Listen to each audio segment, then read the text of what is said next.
अनमोल कुमार जी, हरियाणा से। श्री हरिवंश महाराज। श्री हरिवंश महाराज जी, गुरुदेव भगवान, आपके बल से हमेशा ये कोशिश रहती है कि श्री जी पर संपूर्ण समर्पण रहे, परंतु कभी अकर्मण्यता आ जाती है तो कभी प्रयास अधिक हो जाता है, तो लगता है कि शायद समर्पण में ही कमी है। तो इस स्थिति में बैलेंस नहीं, कैसे बनाएं? इससे कोई फर्क नहीं पड़ता। क्रियाओं से समर्पण में कोई फर्क नहीं पड़ता। आप ऐसे समझो, हम सरल भाषा में बता रहे हैं। जैसे आप बिक गया, में बिका हुआ नौकर और पेमेंट वाले नौकर में अंतर होता है। पेमेंट वाले में है कि आपसे ज्यादा हमें लाभ नहीं मिला तो छोड़ दिया आपको, लेकिन बिका हुआ छोड़ नहीं सकता क्योंकि खरीद लिया। तो हमें गुरुदेव ने, हमें प्रभु ने अपनी कृपा से खरीद लिया। उन्होंने हमें अपने कृपा से मनुष्य जन्म दिया, अपनी कृपा से अपने चरणों का आश्रय दिया, अपनी कृपा से नाम जप दिया, अपनी कृपा से भागवतों का संग दिया, भागवत मैंने संतों का संग दिया। तो मैं बिक गया प्रभु के। अब आप हमारे बिक गए, अब हम आपको कहते हैं एक लोटा पानी लाओ, ठीक है, ला के दे दिया। हम कुछ नहीं कहते आपसे, तो आप बैठे हैं। क्या आपका बैठे रहना मेरी सेवा नहीं है क्या? क्या आपका पड़े रहना मेरी सेवा नहीं है क्या? ये बिके हुए की बात कहते हैं। क्या उसका चलना फिरना, बोलना, उठना, बैठना अपने लिए अब रह गया क्या? क्योंकि ये तो हम तो बिके हुए हैं। समझ रहे, हमारी अच्छी से बात समझे ना, शरणागति की बात। तो मैं प्रभु का बिका हुआ हूं। मैं अब रही शरीर, वाणी और मन, अब जैसे आप चलाना चाहो, मैं आपका हूं। अब शायद ये समझ में बात आ रही हो कि ना आ रही हो, क्योंकि ये शरणागति की बात है। जो मैं है वो तो मैं आपका हूं, लेकिन मेरा मन, मेरा तन, मेरी वाणी ये आप में समर्पित हो जाए, आपके अनुकूल चले, ये आप कृपा कीजिए। तो कभी तो थोड़ा भजन होता है, कभी बहुत भजन होता है, कभी भजन में मन लगता है, कभी विषयों में मन लगता है। लेकिन मैं हूं कौन, ये तो पता है ना। मैं भगवान का हूं, भगवान मेरे हैं, मैं तो बिका हुआ हूं। तो बिका हुआ तो कभी बाजार में जाता है सामान लेने, कभी मंदिर में जाता है। तो उसका बाजार जाना, उसका मंदिर जाना, दोनों भजन है। एक बार अंदर से भगवान की शरण में हो जाओ। प्रभु, मैं इन क्रियाओं से आपकी शरण में नहीं हूं। कभी क्रियाएं हमारी तो सांसारिक होती हैं, कभी क्रियाएं भागवतिक होती हैं, लेकिन मैं प्रभु का हूं ये बात पक्की है। क्रियाएं कभी शुभ हो जाती है, कभी अशुभ हो जाती है, लेकिन मैं प्रभु का हूं। इन क्रियाओं के शुभ अशुभ से मैं प्रभु का हूं, इसमें कोई अंतर नहीं पड़ेगा। अगर क्रियाओं के बल से प्रभु के होना चाहते हो तो बड़ा कठिन है, क्योंकि सतत गुणों के प्रवाह से क्रियाएं बदलती रहती है। कभी रजोगुण आया तो भोग इच्छा हो गई, तमोगुण आया तो क्रोध आदि की इच्छा हो गई, सतोगुण आया तो दया, करुणा, भजन, ये सब बातें हो गई। तो ये तो माया के गुणों से क्रियाएं बदलती रहेंगी, तो हम बदलते रहेंगे क्या? नहीं, क्रियाएं बदल सकती, लेकिन हम नहीं बदल सकते। हम प्रभु के हैं, हम प्रभु के हैं, ये पक्की बात है। पक्का? पहले स्वीकार करो ये बात, मैं प्रभु का हूं, ये बात पक्की है।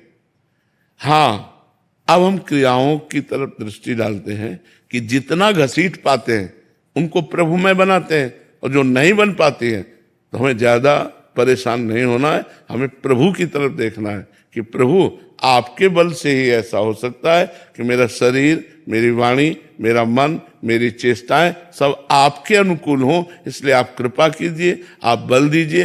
हारने पर हमें स्वयं में झुलझुलाहट नहीं लानी, हमें तुरंत प्रभु की तरफ बढ़ना है। हे प्रभु, देखो मैं हार रहा हूं, ये क्रियाएं गलत जा रहे हैं, लेकिन मैं आपका हूं।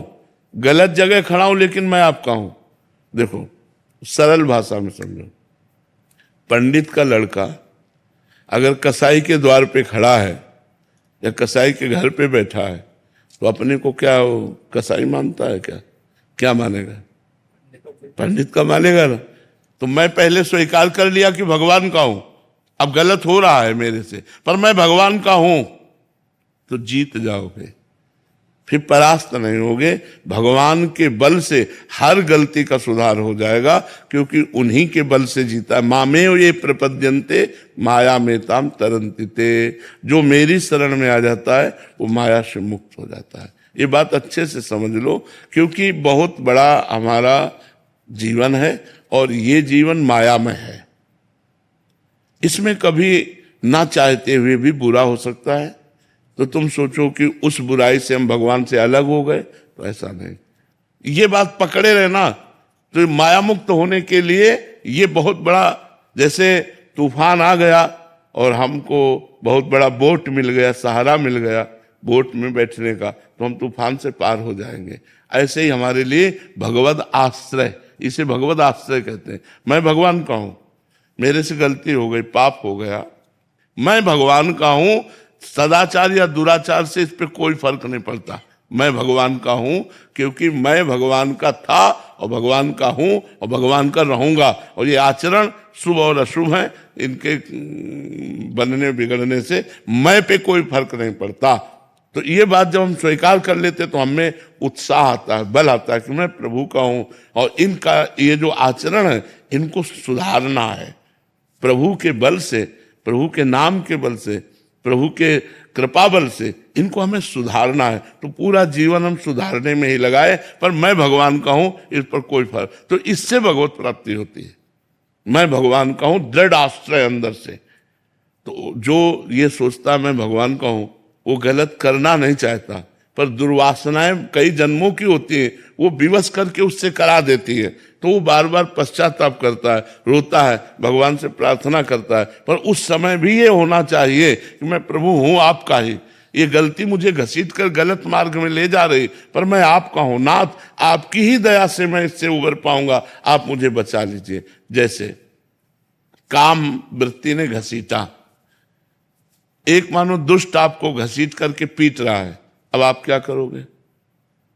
एक दुष्ट है और वो घसीट कर आपको पीट रहा है, तो आप क्या करोगे? केवल पुकार ही तो सकते हो।